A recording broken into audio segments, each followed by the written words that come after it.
There's not a single Far Cry game I consider to be a masterpiece. Nevertheless, every mainline entry in this series has some excellent qualities that make playing through these games a worthwhile experience. Whether it be a beautiful open world, immersive gameplay, or a phenomenally integrated soundtrack, every single Far Cry game left me feeling reasonably satisfied when the credits rolled. That is until Far Cry 6. Those who have followed my channel know that I've been unhappy about the general direction this series has been heading in for some time now. Far Cry 5 had serious problems with tonal consistency, and Far Cry New Dawn was just a disaster across the board. Far Cry 6 is actually out now, and I think it's safe to say that it's the worst mainline Far Cry game by a landslide. It received mixed to poor reviews by critics and users, and I personally never had this much trouble even getting the credits to roll on a Far Cry game.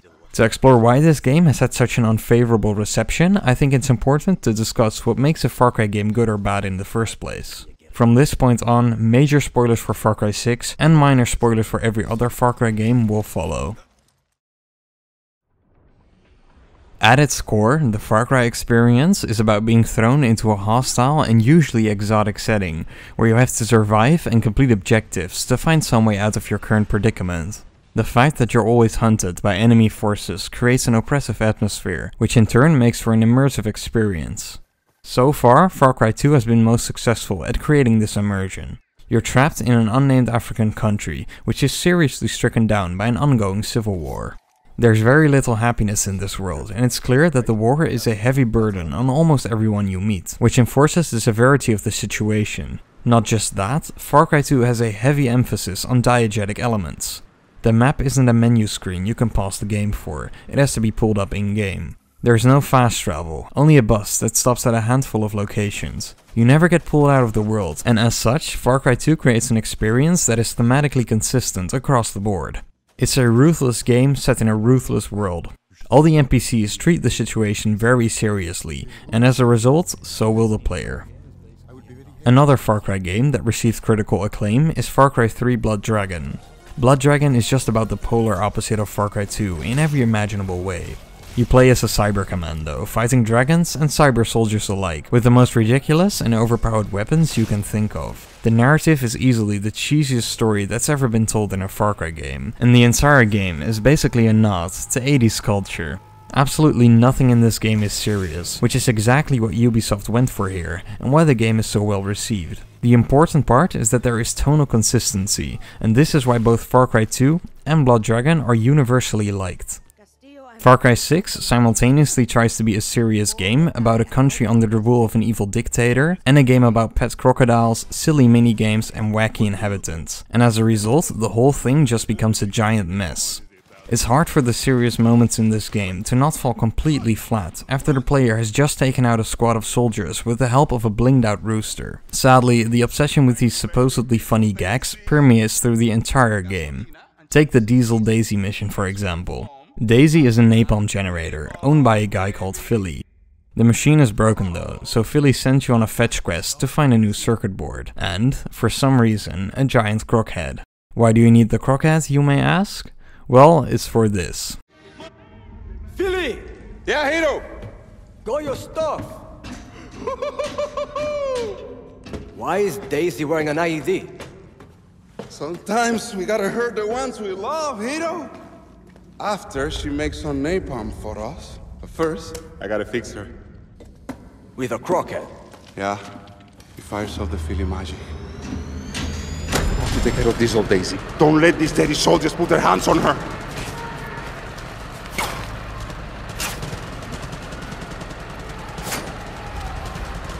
Kiss Daisy goodbye from you. You have to spend 5 minutes of your time fetching this item for these 2 jokes. It's not just pointless, it's juvenile. If this joke was a one-time slip-up, this would have been tolerable, but these stupid jokes are incorporated in the missions time and time again. In Bottle Episode, you have to console Bicho by getting drunk with him and chaperoning him across town. In National Treasure, you have to save a captive resistance fighter called Carlito, who turns out to be not a person, but a flame-spewing tank. The list goes on. Now, I'm not saying that the characters in these games should just be depressed and in suffering all the time. Even in a game taking place in a war-torn nation, there is plenty of room for lightheartedness, as evidenced in Far Cry 2. I simply want the characters to treat the situation they're in with a little maturity. Proof of death. Join your friend Lita in a suite hereafter. I keep my promises, Danny. You wanted a boat, you got a boat. It's a beautiful piece of shit, but it'll get you to a Yankee beach. One with the naked fatties. You two One with the naked fatties. are just gonna let me leave. I think it's time to discuss the main villain of the game now, Anton Castillo.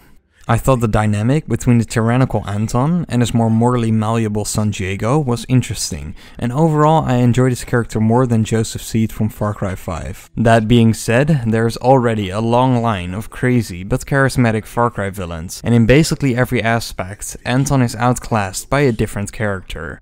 First, let's look at complexity. Anton Castillo is a tyrant who uses slave labor and military power to produce Vivero, supposedly a cure for cancer. The game hints at a means justify the end scenario here, but this falls flat completely. Vivero doesn't actually cure cancer, evidenced by the fact that Anton is dying of cancer himself, and the means of creating this Vivero are presented as straightforwardly evil from the get-go. In the interview with the American journalist, Anton gets challenged about his use of slave labor for the production of Vivero. Is Vivero produced with slave labor? Truth or lies? The truth, of course. Yada did not write the playbook. Slavery was your first corporation, 1800 to 1860. Cotton was your #1 export. Grown by whom? Just a second. Slaves. 4 million Americans, worth $3.5 billion. The #1 asset in your economy was people who look like me. What is that called? A history lesson? A head start. Replaced by a billion-dollar prison industry that pays its inmates pennies. America is not alone. Correct. Children sew our clothes. Sweatshops build our phones, and Vivero saves millions of lives. Do you think that those lives care where it comes from? I appreciated that Anton actually bit back with a concrete response, but his justification is basically, somebody else previously engaged in slavery, therefore it's okay for me to do so as well, which obviously makes no sense. Again, there is really no moral ambiguity here, no nuance. His actions are clearly evil.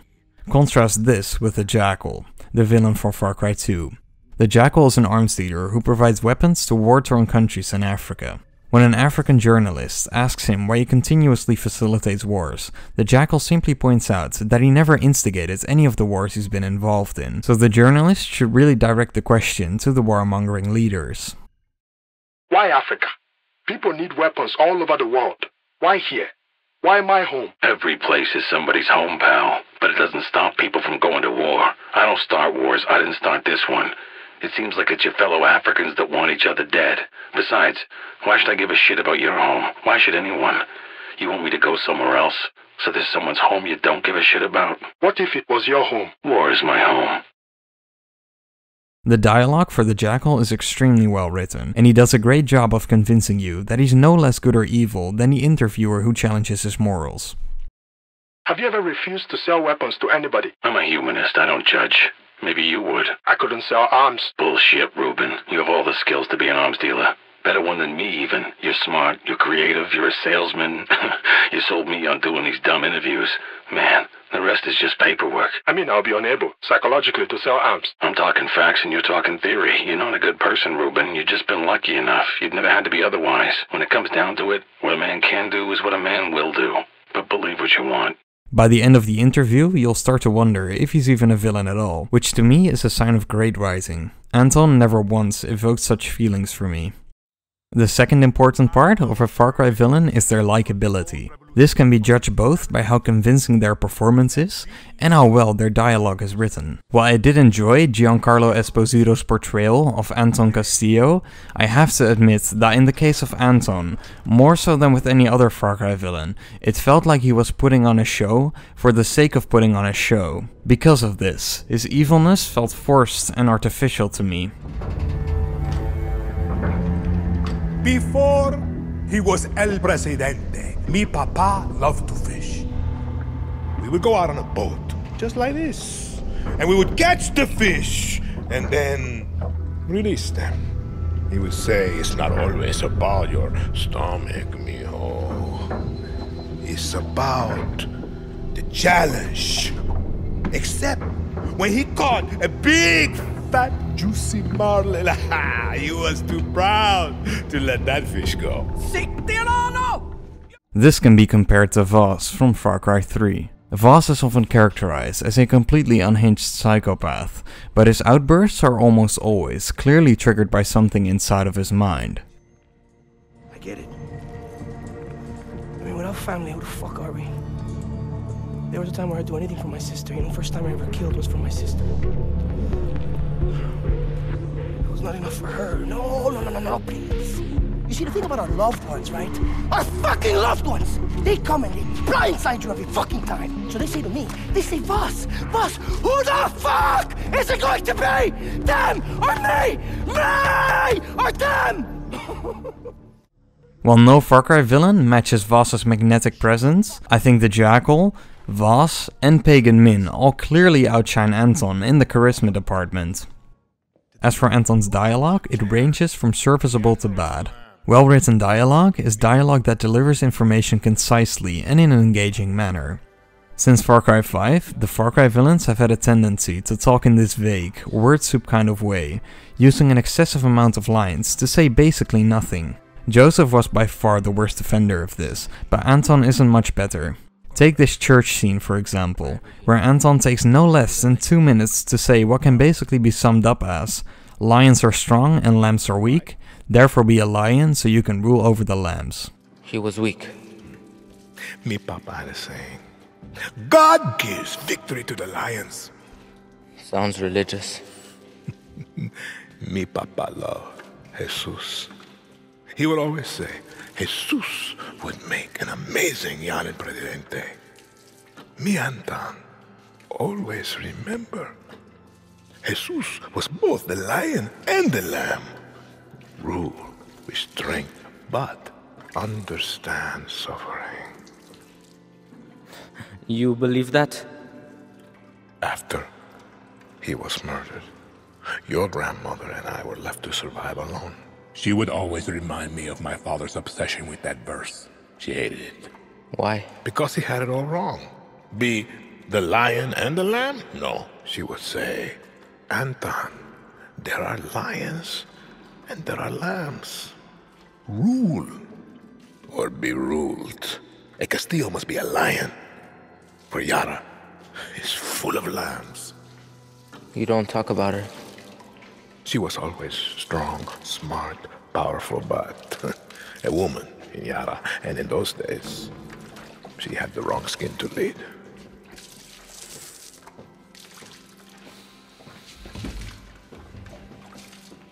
Me papa was a lamb. Jose is a lamb. You want to know why we're here? You are a lion. And we eat the fucking lambs.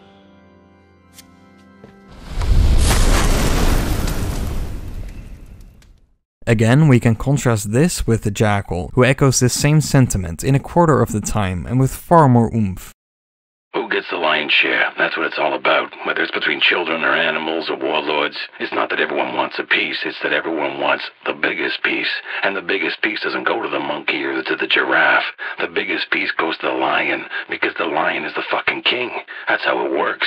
It worked that way 1,000,000 years before there were men saying otherwise.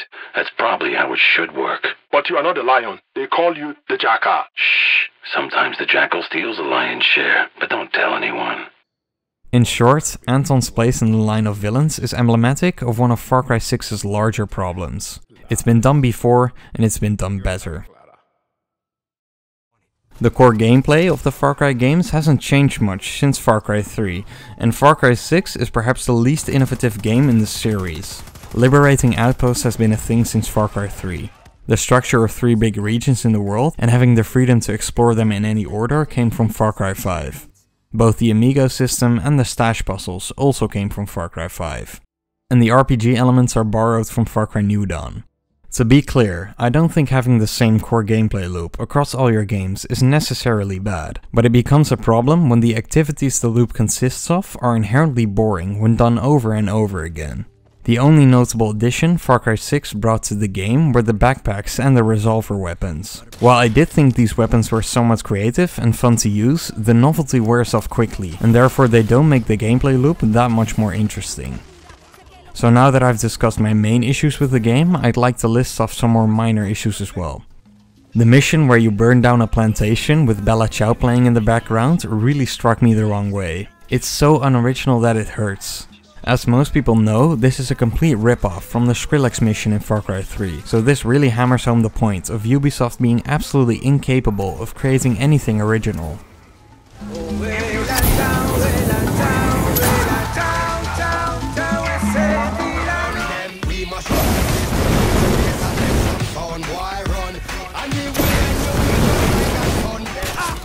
Speaking of music, what's the first melody that pops into your head when you think of Far Cry 6? Radio songs don't count. If my intuition is correct, you're struggling to think of anything right now, and that's because Far Cry 6's soundtrack is extremely subpar and forgettable. Every main Far Cry game besides Far Cry 4 has had a main motif that you can instantly recognize the game by.